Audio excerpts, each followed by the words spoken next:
welcome to the Pig and Whistle Tales from Azeroth. As always here at the Pig and Whistle in instalment, I go through a variety of subjects with regards to World of Warcraft. So grab a bottle or a pint, sit back and enjoy. And today is a very special episode because Blizzcon has just gone, and it's a once a year thing. We're going to be covering everything to do with World of Warcraft in both classic and retail, and going to give you a rundown of basically what is to come in the coming, I would have thought, year.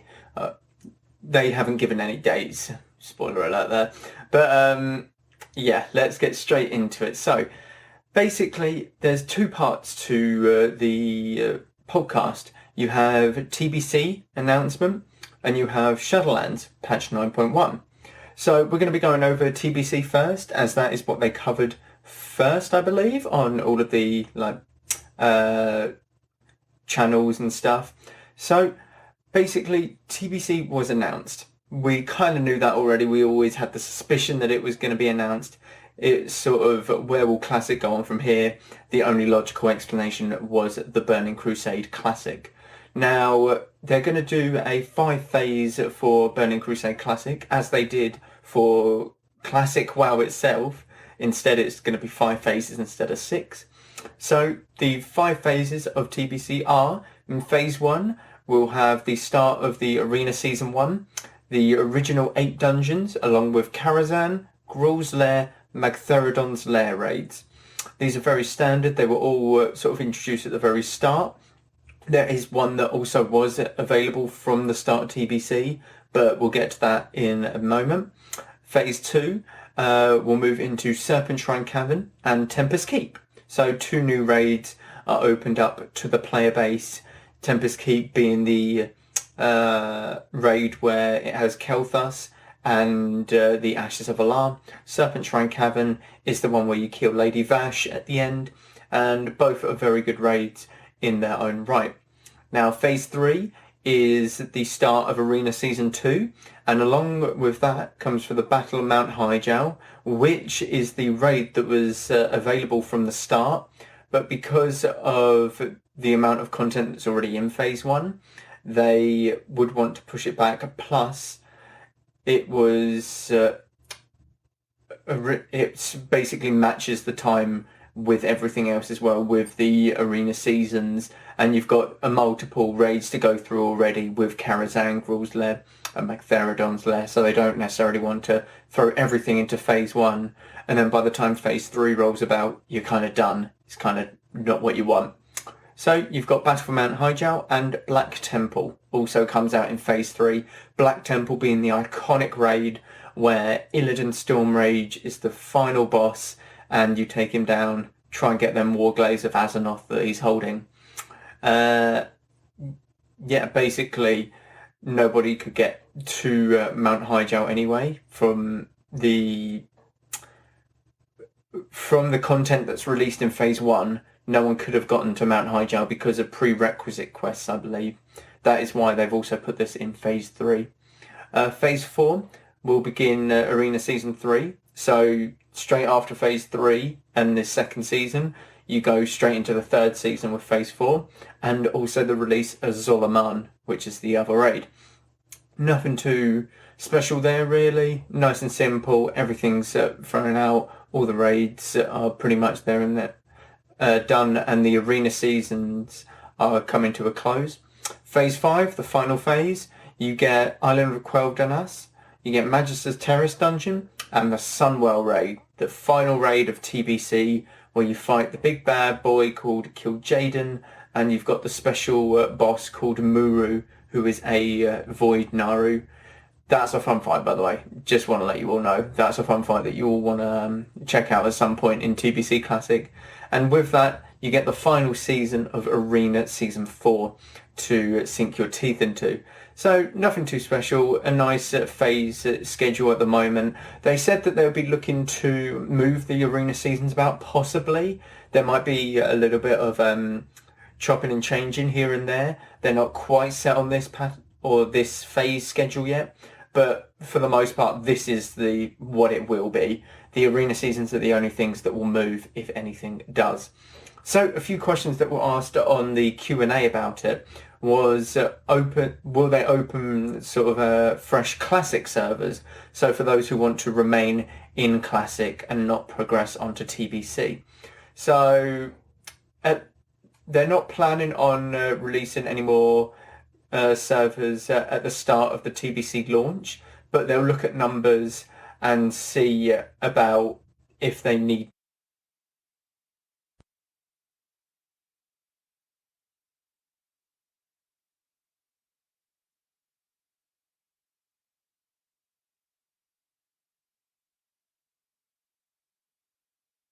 on there.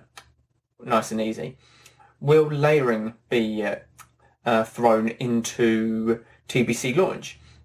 Now they said that it will be implemented at the start of TBC if it is needed on the servers. So obviously they want just people to get into the servers and actually be able to play. So, and if there are long queues, this is when they will implement the layering on certain servers. If you guys don't know, layering is where you're basically phased out of your realm for a bit and put into another sort of corner. Like you're in the same place and everything, you're just put into a corner, like in your own sort of bubble, whilst you've got about 20 people in this big bubble, and it's so cluttered, and you take about half of them and put them in the other bubble, and it makes it a lot more smoother. It's that kind of thing. That's the best way to sort of explain it, if that makes sense. And then as the queue times and the hype for TBC Classic dies down a bit, there's not like millions of people logging in, then they'll start slowly taking the layering away like they did with Classic launch and stuff. So in terms of layering, they wouldn't want to implement it, but the chance of them having to is quite high because there is a lot of hype around TBC Classic. So what happens when you move your character from Classic to TBC?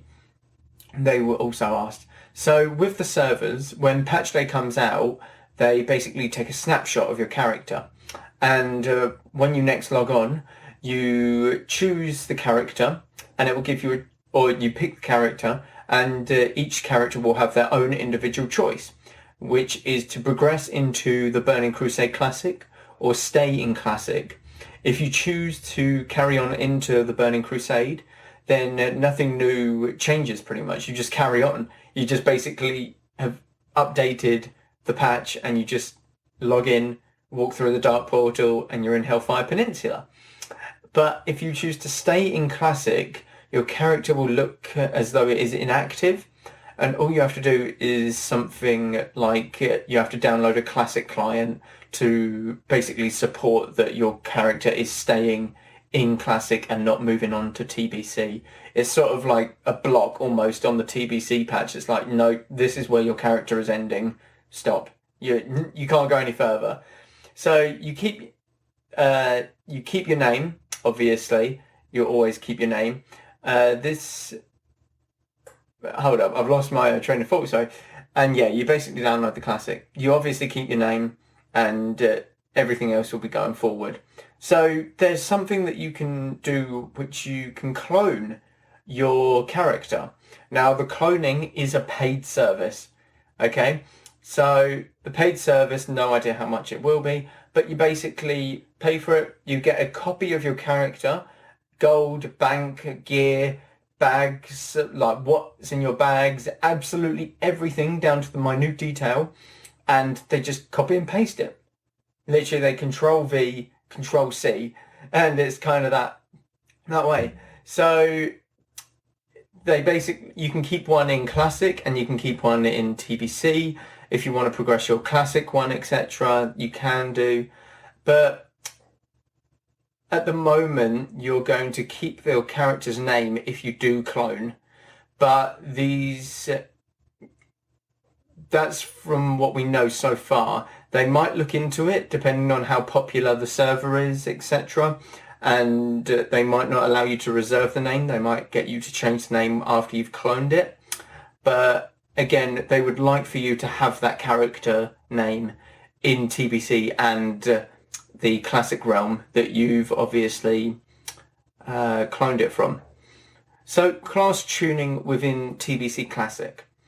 They do not want any class tuning, pretty much. They want to keep it as authentic as possible, but there are very small exceptions.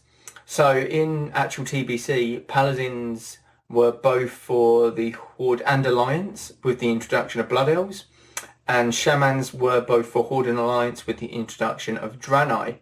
Now, Horde Blood Elves got something called Seal of Blood, and Alliance Blood Elves got something called Seal of Vengeance. This is what defined the two Paladin classes and defined being whether you're Horde or Alliance.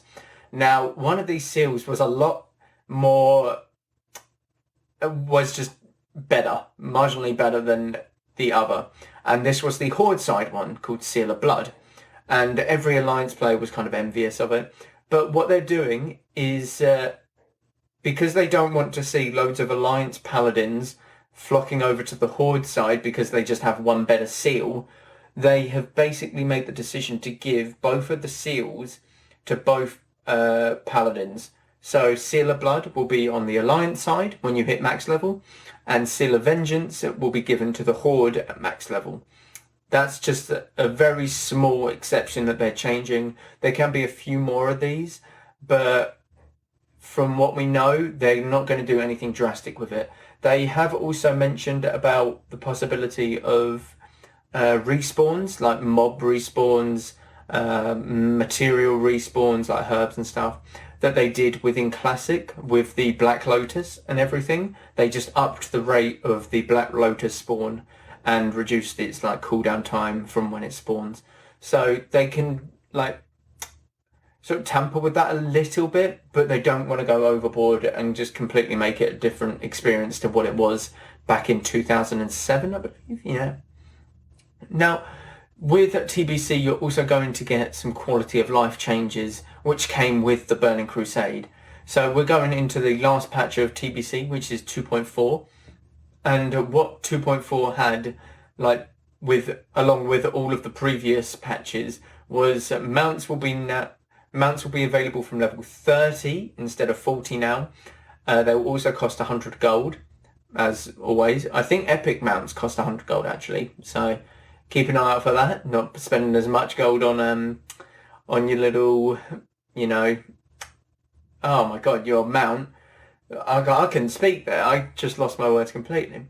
And there was a substantial XP nerf towards the later levels, such as in Classic and TBC. So around level 40, you start to, you know, feel it drag a bit. You might hit a brick wall.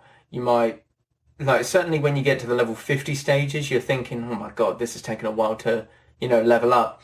But they nerfed it quite a bit by, I would have thought, about 30%-ish. So it's quite a substantial amount of XP if you build it up over the amount of levels that I believe that it gets nerfed from. And I'm thinking about level 40 to 70, sort of the levels get nerfed. So you can obviously level a bit quicker if you've got a few characters around the level 40 mark and above. But that's kind of it for TBC. We know some things, we know bits and bobs, but we just don't know a release date for it yet, unfortunately. The only thing that they did confirm is that it will be in 2021, which is really good. I was going to sort of expect around a June sort of release, but it might be later than that, maybe like September, I'm even thinking now, because I would have thought 9.1, which we'll get into in a second, will be sort of a month or so, month or 2 months away. So we get to sink our teeth into that. And then the next big thing will be TBC. And that gives them time to, you know, make 9.2 and all the raids there, all of the content there, etc. So, excuse me, my throat's going a bit. I'll try and press on, but yeah, if it gets a bit croaky, just kind of ignore it, you know. So, Shadowlands, moving on to Shadowlands. Patch 9.1. Now, we got the name. It was kind of leaked. No, it was kind of leaked the day before. And it isn't a leak as in a leak like someone's obviously bought it and just posted it somewhere randomly. This was on the official Blizzard page, where they put up the name of the patch. So someone's made a bit of a balls up, and yeah, a load of people knew pretty much beforehand. But patch 9.1 is called the Chains of Domination, and what this basically has in it is loads of different things, and we'll be covering them all. So firstly, with a new patch always comes a new PvP season, Season 2. And this is the end of Season 1, you know, 2 comes after 1. But what you get with the new season is new gladiator mounts, new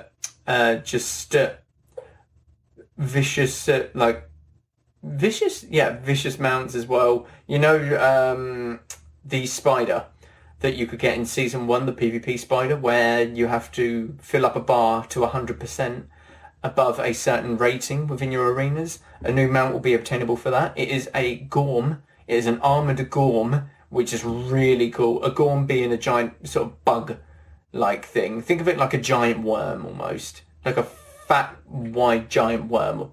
That's kind of the way to describe it. And new Keystone Master mounts, obviously, as it's the new season of the Mythic Plus season, which will come with a new affix instead of Prideful. We do not know what that affix is, but I'm kind of sad to see Prideful leave. I quite liked it. It's a nice damage boost. I'm a DPS, so I'm always going to love a nice damage boost, 30%. Sign me up for that. And yeah, basically Season 2, new season of everything. You got to start from the ground up, guys. So with 9.1 also comes a new zone. And this zone is called Korthia. And what this is, it is a zone that has been dragged into the moor by the jailer himself. He's basically flung out chains into the Shadowlands, these massive chains, and just brought this massive land mass. I'm thinking I'm saying the same.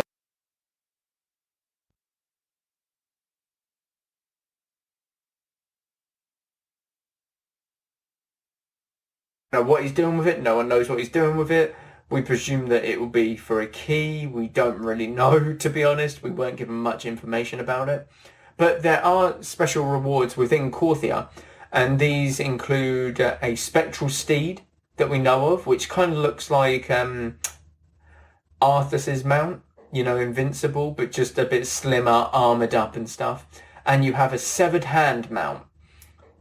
A severed hand, like a massive gauntlet hand almost that you just sit on top of, like you sit on top of the wrist almost, which I want. Obviously I want. It's a severed hand as a mount. It's really cool. But all of these can be obtained within Korthia, and yeah, it looks like a fun zone, to be honest. It looks like a fun zone. You can get many sort of mounts and cosmetics there. The loads of like new NPCs to fight.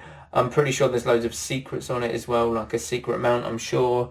But it's also quite lore based, I think, because there's been words to confirm that there are like dreadlords on this floating piece of land that the jailer's bringing into the moor. And the jailer, or not the jailer, we know the jailer's bad news, but dreadlords are a no-go. They're very bad. You don't want to mess with them. You just want to sort of send them away, kill them off, you know, shoo. They're just in it for their own goals, pretty much. Now, with 9.1 also comes some cosmetic Covenant armor sets.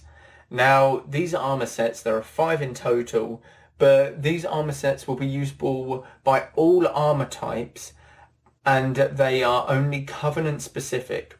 So you get the Venthyr armor. Everyone from a warrior to a priest can wear this armor if they are Venthyr. If you're Night Fae, you can't. It's that simple. And each Covenant has its own Covenant set, plus an extra one that we don't quite know where to get, but I'm guessing it's something to do with that little landmass that's being dragged into the moor. But, you know, you didn't hear that from me. With 9.1, flying is also introduced.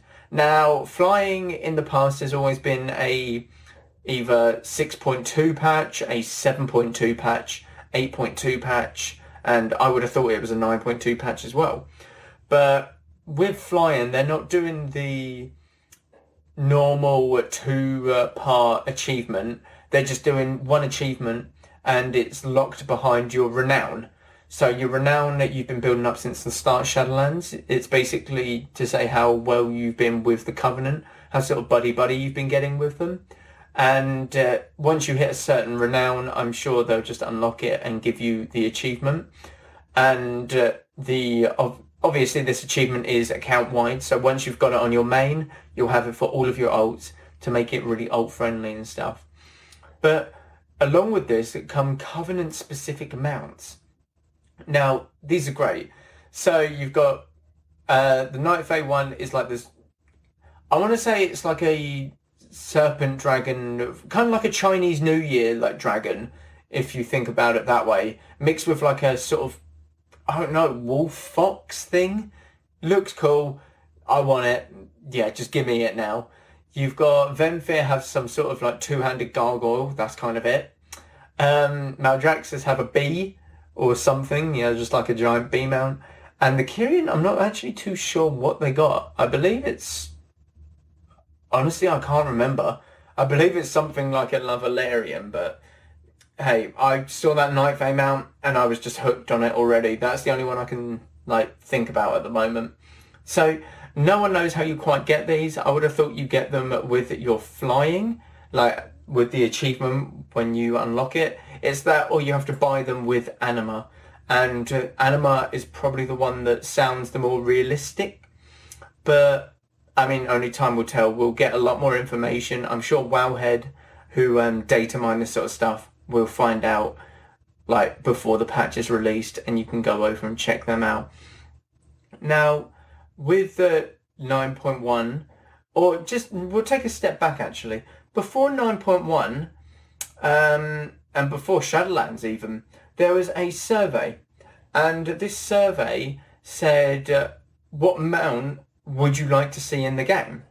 And there were 5 different options. There was sort of a grub mount. There was many different things, all wacky stuff. And one of the options was a Wandering Ancient mount. And a Wandering Ancient, for those that don't know, if you just heard a squeak, that is my chair. For those that don't know what a Wandering Ancient is, if you've ever been to a Night Elf zone, you'll have these massive tree guardians. And it's basically that. It is a Wandering Ancient. And the Wandering Ancient won the survey, and it's been in the process of being made ever since. This was several months ago, by the way. And they showed it off at BlizzCon. They showed the internal works of drawing it. They made the sounds, how they basically put everything together into this mount. And when they do the pre-patch for 9.1, which is 9.0.5, then everyone in WoW who has the subscription will get this Wandering Ancient mount for free. This is an amazing mount. It changes its colour based on the season, and which I just find amazing, by the way. 4 different colours. It's absolutely exquisite. A giant tree mount. Sign me up. You almost feel like, if you've ever watched Lord of the Rings, you've got Merry and Pippin who sit on top of Treebeard when they sort of attack Isengard. It's sort of that. You're just sitting on top of a tree, running people down, running people over. It's going to be fun. It's a very cool mount. And World of Warcraft have actually posted videos of everything they did at BlizzCon. And they posted making the Wandering Ancient mount as a video. It's something that you got to watch, because just seeing them draw it, the animations for it, everything that goes into just making a mount is absolutely amazing, and just to see the behind the scenes of it is great. Now with 9.1 as well, and you taking the fight to the jailer in the raid, which we'll come to in a second, once you've completed this raid, now we believe this to be true, no one knows for sure yet, but they said that all mounts will work in the Moor. Now the Moor is a very hostile place where you haven't been able to mount in the past, but while taking the fight to the jailer in the Sanctum of Domination raid and clearing that, it will allow the mounts to hear your call again, and you'll be able to summon them within the moor, because you've almost, pushed back the jailer's influence. You're gaining ground on the jailer, so, you become more powerful in his own domain, if that makes sense. Now, I'm quite against this, because I farmed the twisting corridors for that, corridor creeper mount for many hours, so that I could have a mount in the moor. It wasn't actually even for me. I'm a druid. I can just run through the moor, on a whim. It was mainly for, my sister, who's a priest and is slow as hell. I don't even use a mount in the moor. I just press R, which is my my travel form, and I'm off. I don't care about a mount. But it's kind of annoying, because I was always going to think very tough for anyone to do anything, but they're just sort of going, yeah, you've pushed him back a bit, enjoy some mounts, well done, you've earned it. I can kind of understand, because I would have thought there's a lot of people not happy with not being able to mount in the moor and having to do this twisting corridors stuff for hours and hours. But at the same time, I'm very salty, because I've done the twisting corridors for hours and hours. And yeah, it's kind of just like, yeah, you didn't actually have to do that. We're just joking. Enjoy your mounts. So kind of annoying, but I do understand why they are bringing it in. So you heard me say its name, but I'll say it again. It is the Sanctum of Domination raid. And this raid is ending with a fight with Sylvanas Windrunner. Now, Sylvanas has been a major lore character ever since before World of Warcraft. She's had massive lore, massive story put into her, and this is sort of the end of that storyline. This is either where it turns around and does a 180, or it ends outright. Now, they've been doing this Sylvanas story since Warcraft 3, which is amazing, by the way. That's about 2001, 2003 maybe. It's insane. They've put about 18, 20 maybe plus years on this one character in terms of their backstory, their lore, what they've done throughout every expansion. They've done absolutely everything with this character. And this is where it's led us to. This fight, this raid within the 9.1 raid.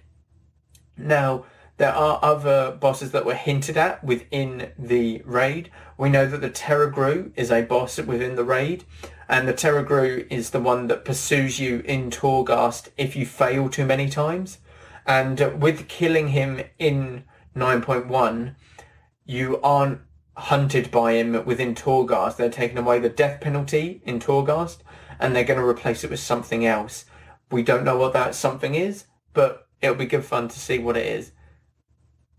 And with the Sanctum of Domination, there was also a very big hint that anyone who is interested in Odin's lore within Warcraft, that there will be something to do with Odin's Eye. Now, my guess is that Odin's Eye is a boss, and it is the eye of the jailer that you get within the Moor Zone.